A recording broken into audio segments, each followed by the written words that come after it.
My name is Paolo Lorostanga. I'm a consultant ophthalmologist and vitreoretinal surgeon. I'm retina lead and retina service partner at the London Vision Clinic in Harley Street, London. I have over 30 years experience in ophthalmology, having worked for many years with industry in imaging and laser tissue interaction, amongst others. Welcome to this discussion. I will interview two very experienced retinal specialists on photobiomodulation, or PBM, in dry age-related macular degeneration and other indications. As you may know, photobiomodulation is a novel approach to retinal disease. It is a privilege for me to introduce Drs. Kaimak and Orduña.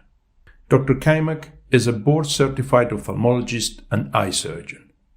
He is head retina surgeon at the Breyer, Kaimak and Klabe Eye Surgery Clinic, and he is also head of the Research Institute International Innovative Ophthalmology Surgery, or IIO, in Düsseldorf.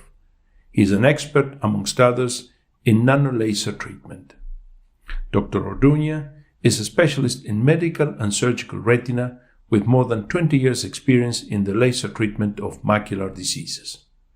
He is medical director of the Orduña Clinic. He's got experience in the use of laser techniques based on the photomechanical, photothermal, and photochemical effect using micropulsed, nanopulsed, and LED photobiomodulation lasers in retinal disease. Let me introduce the Valeda light delivery system. This is the first approved treatment for dry age-related macular degeneration using photobiomodulation. Valeda is CE marked in the European Union. In the United States, it's undergoing clinical trials and is not yet approved for use. As you can see here, the Valeda system consists on an adjustable tabletop structure. It has a user-friendly design. It's got a small footprint, touchscreen interface, and easy to follow step-by-step instructions that can be run by a doctor or a trained technician. So what is photobiomodulation, or PBM? It is also known as low-level light therapy. It is an expanding medical technology in which exposure to low-level light is used to stimulate cellular function, leading to beneficial clinical effects. Photobiomodulation is not only used in ophthalmology, it is also used in physiotherapy, arthritis, wound repair, sports medicine, and other subspecialties. So how does it work? Well, here we can see, I would like to highlight the cellular benefits of photobiomodulation. We have evidence that it can improve blood flow, enhance oxygen binding, improve ATP formation, reduce oxidative stress, and therefore reduce inflammation and reset the metabolic function at a cellular level. This is a multi-wavelength approach. 3 different wavelengths are being used: 590 nanometers, 670, and 850 nanometers. Each one has a different function. 590 nanometers inhibits VEGF expression and removes cellular deposits. 670 promotes oxygen binding and stimulates metabolic activity. 850 drives electron transfer and stimulates metabolic activity, inhibiting inflammation, and cell death.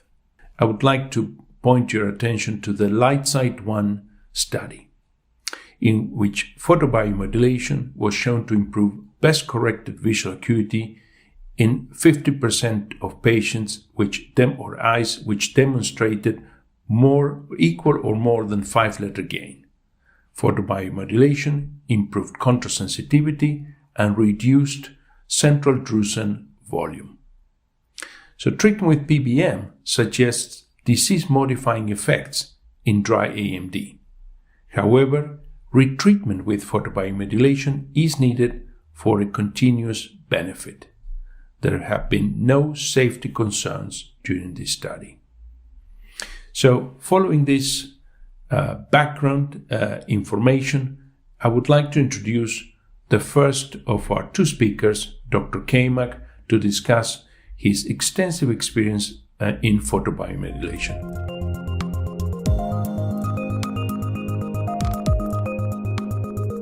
So first of all, I want to talk about the patient's journey, the workflow.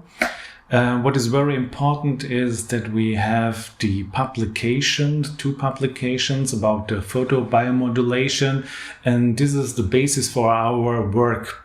So we try to collect these informations from the publications for our patients. We have these leaflets for our patients for dry AMD and also for the patients with diabetic maculopathy. And I think this is very important for the patients that they can read this at home, the science behind the therapy. We have also for many years experience with the nanolaser treatment, so we have the same patients for this modality for treating. And what is very important is that the staff is also experienced with this treatment. So everyone is trained, and so we have the PBM nurses.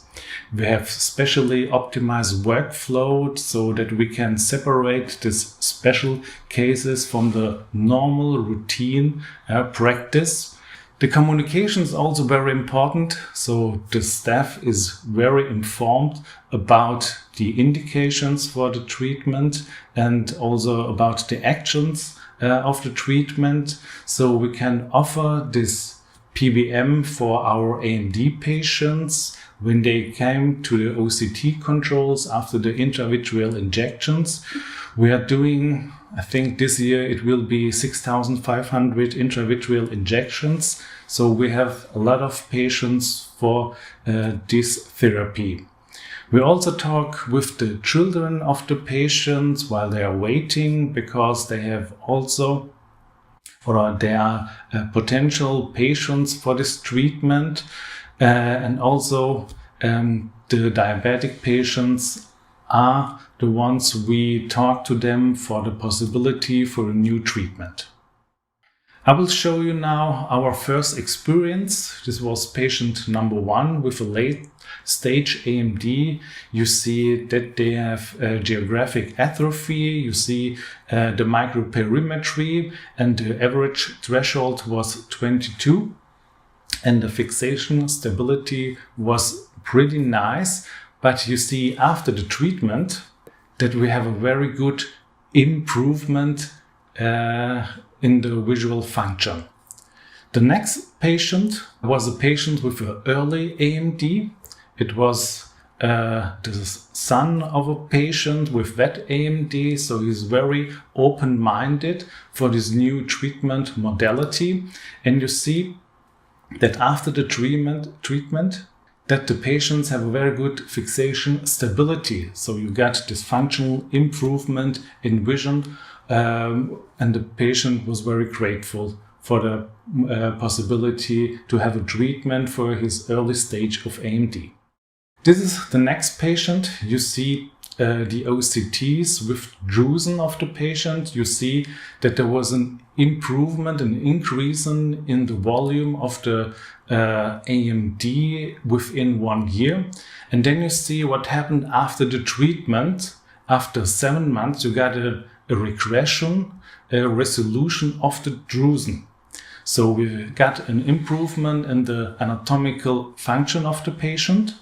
But what is more important is the visual quality of the patient. And here we see an improvement in the microperimetry and also in the fixation stability. That means that the patient feels this improvement, that he have the possibility to read better after the treatment. The subjective improvement was the vision quality. That when he's reading the letters, they get brighter. He got a deeper color perception, and the reading speed was increasing. This is what the patient felt, and he was very grateful for this possibility. This is another patient. You see also the OCT that we have no reduction when we do nothing.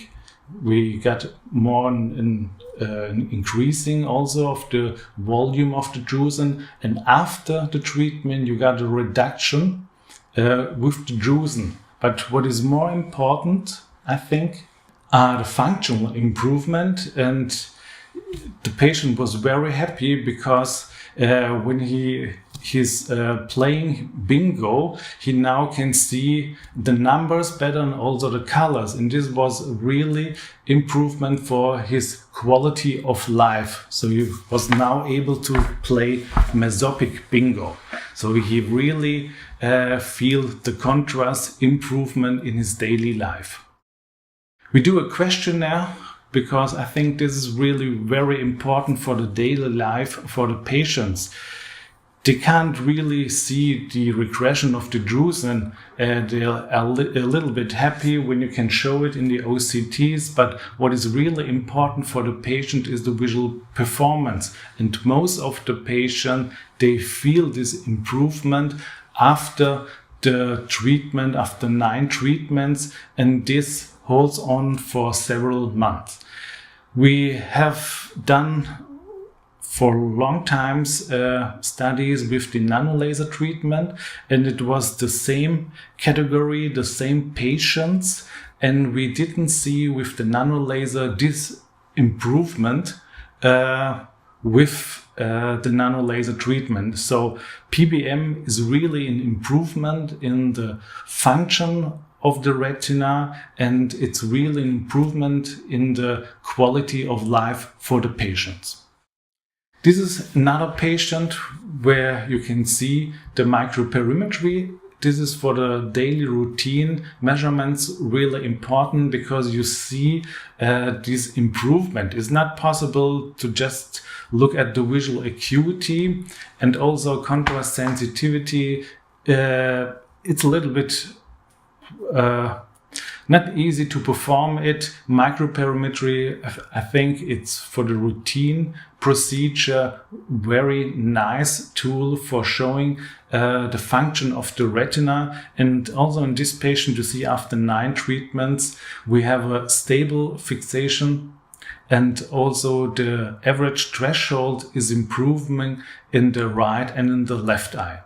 This is a patient with a vitelliform maculopathy, so it's a kind art of AMD, and you see there are slight changes and slight improvement in visual acuity. That means you can also try this not only in dry AMD, also in vitelliform maculopathy. You see an improvement after 9 treatments within 5 weeks.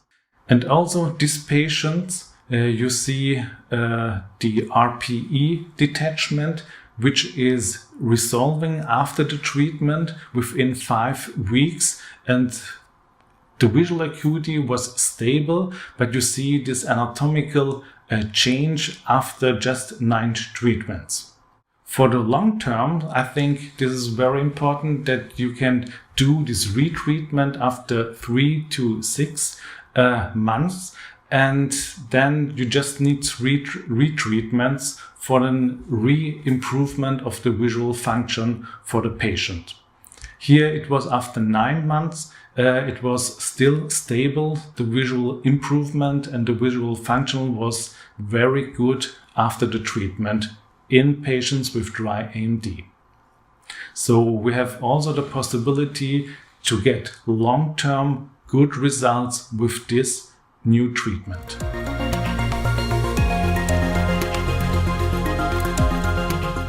I'm going to introduce my practice workflow in our clinic in Madrid when we use photobiomodulation. Then the cases must be in not advanced stage.